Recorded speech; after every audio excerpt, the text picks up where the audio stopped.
नमस्कार। सबु कल्पना जल्पनार अंत घटिला, स्वररु दुराचारी शासनर अवसान हैला, माधव धड़ांक विजय हैला। आउ प्रमाणित हैला नेता जदि लोकंक सह न रुहंती ताहाले जेउ दल को गले मध्य पराजय स्वीकार करने को हुए।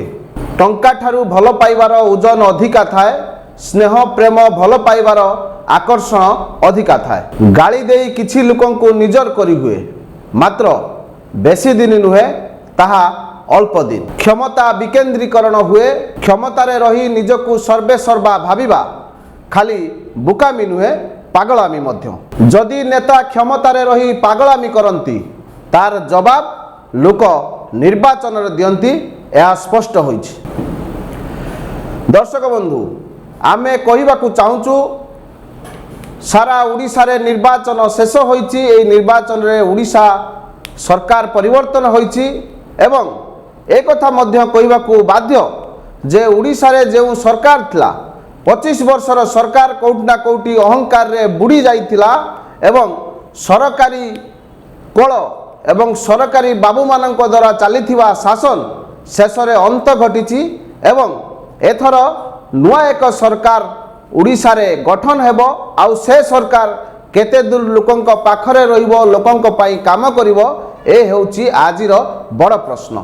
ठीक सेही भली सारा राज्य रे जेते बेले बीजेपी रो एक स्वतंत्र लहर आसीची, आउ बीजेपी कोउटी ना कोउटी बीजेडी की मात दबारे सक्षम होइची, ठीक सेतिकी बेले स्वर मध्य सेथिरु विच्युत होइची।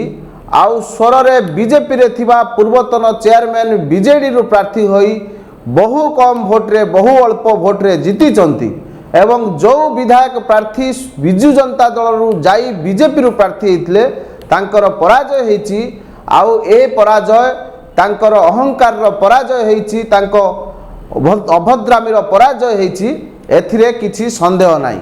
किंतु आगामी दिन रे स्वरवासी जो नेतृत्व को विश्वास करिसंती, भरोसा करिसंती, से नेतृत्व स्वरवासी पई केते दूर काम करिवो, ए हेउची बड़ प्रश्न।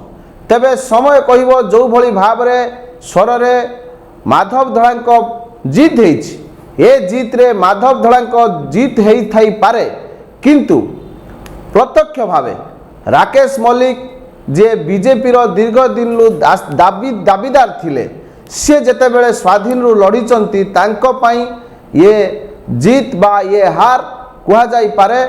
ठीक सेही भली अक्षय कुमार जेना जे स्वाधीन रु प्रार्थी होइथिले सांबादिक, से मध्य स्वल्प भोट पाइथिले मध्य से कोउटी ना कोउटी एक गुरुत्वपूर्ण स्थान नैचंती।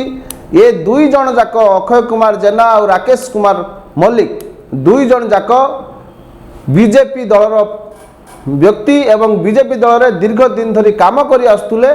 जेते बेले बीजेपी परशुराम धड़ा को प्रार्थी कला, ये दुई जन जाक स्वाधीन रु प्रार्थी होइथिले एवं परशुराम धड़ा को हरैबाकू निष्पत्ति नैथिले। यह कोउटी ना कोउटी माधव धड़ांक विजय हेई पारे, किंतु प्रत्यक्ष रे राकेश मल्लिक आउ अक्षय कुमार जेनांक विजय बोली कहिले किछि भूल हेबो नाही।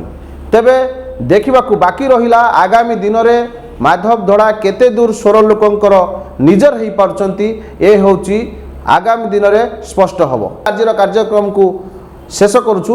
नमस्कार।